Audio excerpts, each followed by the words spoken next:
Gilliard. I got so much motherfucking design on right now.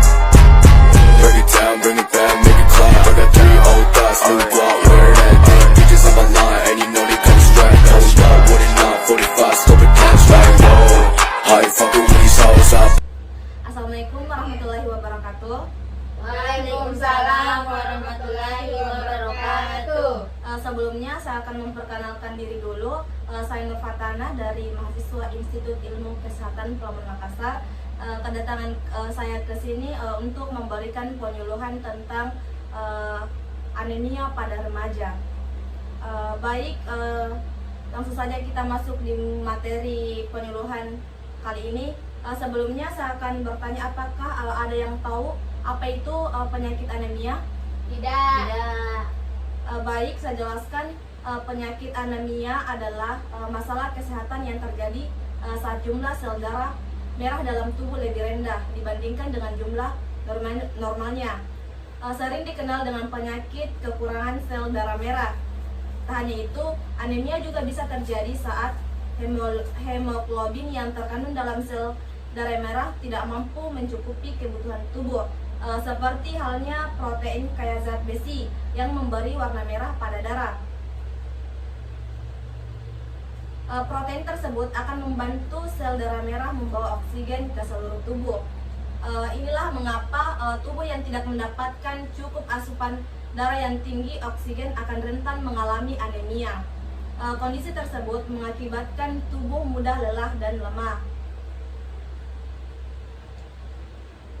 Adapun kemungkinan penyebab anemia yaitu konsumsi obat-obat tertentu, adanya eliminasi yang terjadi lebih awal dari biasanya pada sel darah merah yang disebabkan oleh masalah kekebalan tubuh, memiliki rawat penyakit kronis seperti kanker ginjal atau kolitis ulcerativa.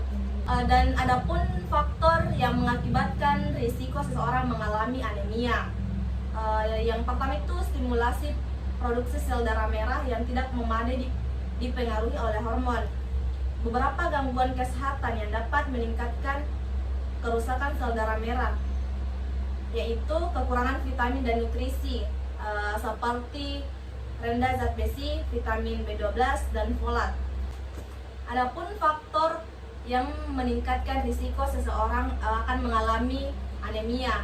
Yang pertama itu stimulus produksi sel darah merah yang tidak memadai dipengaruhi oleh hormon.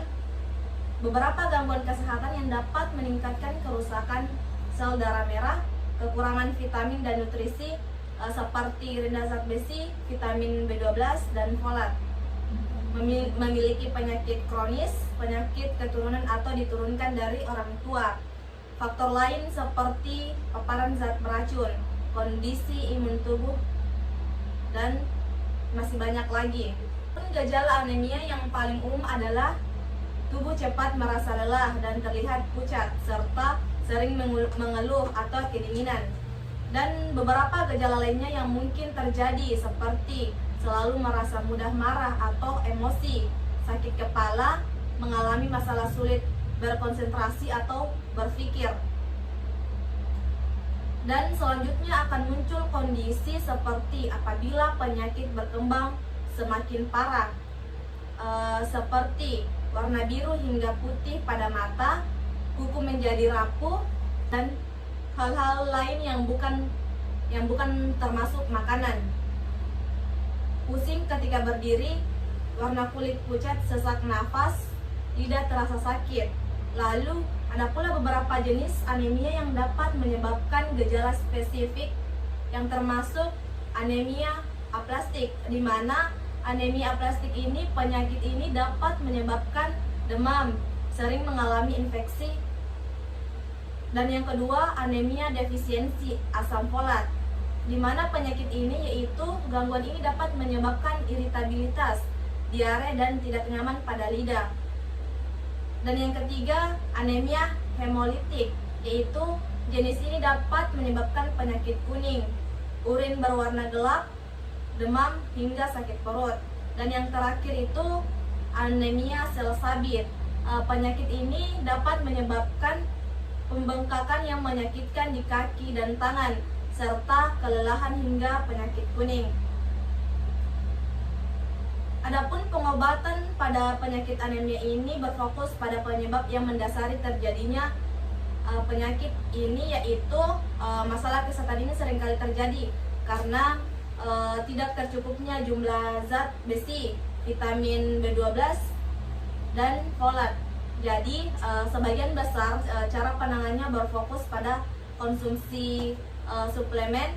Meski begitu, pada beberapa kondisi pengidap penyakit ini membutuhkan injeksi B12 karena tidak mampu diserap dengan baik dari saluran pencernaan. Dan adapun beberapa pilihan pengobatan lainnya, yaitu transfusi darah, pemberian obat yang dapat menekan sistem kekebalan tubuh, pemberian obat dengan tujuan untuk memperbanyak sel darah dalam tubuh seperti suntikan, dan adapun beberapa pilihan pengobatan lainnya untuk penyakit anemia ini. Yang pertama itu transfusi darah, pemberian obat yang dapat menekankan sistem kekebalan tubuh, pemberian obat dengan tujuan untuk memperbanyak sel darah merah dalam tubuh. Dan adapun pencegahan anemia yang paling utama dapat dilakukan dengan cara mengonsumsi makanan yang mengandung zat besi, vitamin B12, asam folat.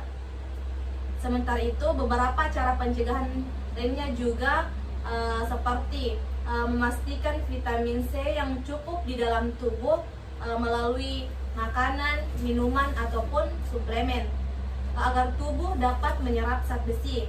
Caranya dengan melakukan diet seimbang, konsumsi suplemen kalsium karena dapat mempengaruhi cara tubuh menyerap zat besi, dan hindari mengonsumsi minuman berkafein dan minum vitamin C agar tubuh dapat menyerap lebih banyak zat besi dari makanan.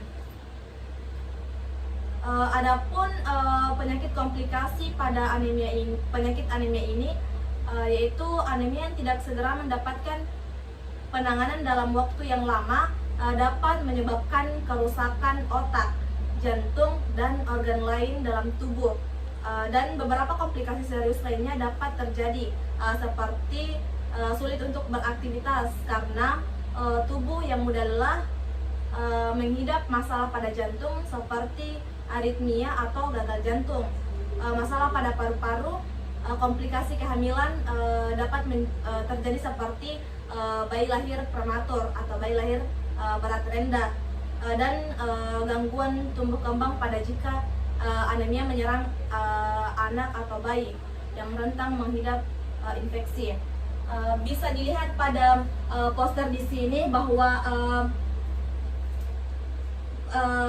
penyakit anemia pada remaja itu ada di Indonesia itu ada 23%, dan 12% remaja laki-laki yang mengidap penyakit anemia atau kekurangan zat besi. Baik, itulah materi penyuluhan tentang penyakit anemia. Selanjutnya saya akan membuka sesi tanya jawab pada adik-adik sekalian. Apakah ada yang ingin bertanya tentang penyakit anemia ini? Baik, saya persilakan kepada adik. Atas nama siapa? Baik Kak, perkenalkan nama saya Nur Fadila. Saya akan bertanya apakah benar orang gemuk itu bisa mengalami anemia?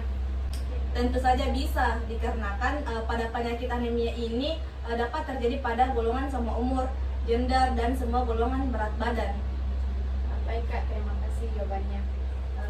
Apakah adik-adik masih ingin bertanya? Silahkan. Perkenalkan, nama saya Yusni Juniarti. Pertanyaan saya itu, mengapa penderita anemia itu selalu merasa lemas dan tidak bertenaga? Biasanya anemia disebabkan karena kurangnya zat besi di dalam tubuh, sehingga membuat kondisi tubuh menjadi mudah lelah. Baik, terima kasih kepada adik-adik yang telah meluangkan waktunya untuk mendengarkan penyuluhan dari saya. Mohon maaf apabila ada kalimat yang kurang menyenangkan, mohon dimaafkan. Sampai ketemu di lain waktu. Wassalamualaikum warahmatullahi wabarakatuh. Waalaikumsalam warahmatullahi wabarakatuh. 45, scope and cash like, whoa. How you fucking with these hoes?